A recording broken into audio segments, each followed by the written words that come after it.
Hey guys, it's Keybros. So yeah, we're actually two final year law students at London.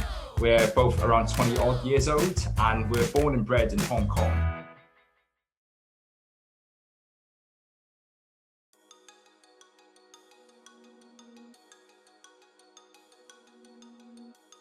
Both of us, we're proud to be from the city of Hong Kong, but also very proud to be Chinese. So I think there's no inherent conflict between the two identities.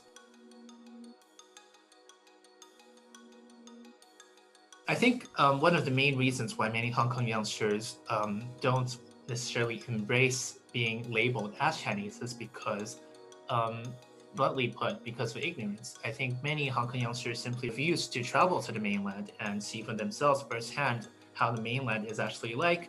They also refuse to communicate with mainlanders, and they only take in information which they have a predisposed agreement with. For example, they only read negative news about the mainland, and they simply aren't, given, both sides of the coin.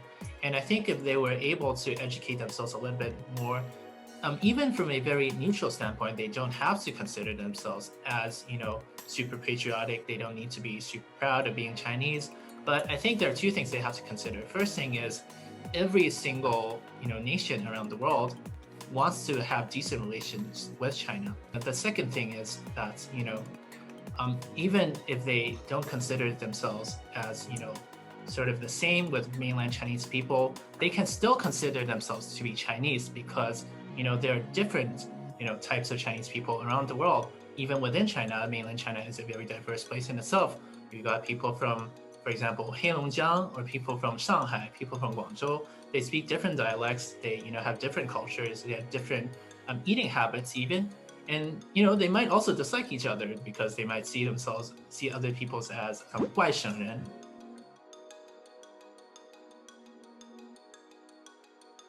We've been to mainland China many times, and every time we go, we see that the place has changed. It's developed really, really quickly.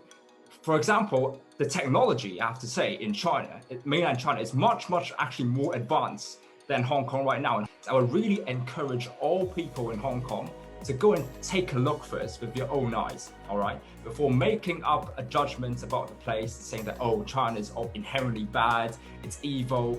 It's not. Hong Kong people should really realize that if we don't go out and have a look for ourselves, then we are already and we will continue to lag behind the mainland.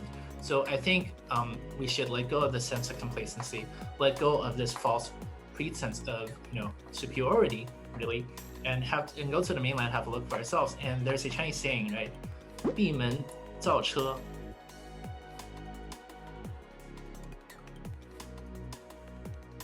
So from personal experience, I've got friends from many different parts of the world in university, from Hong Kong, but also mainland China. And actually, I find people from mainland China to be much more open-minded, all right, than our fellow peers from Hong Kong.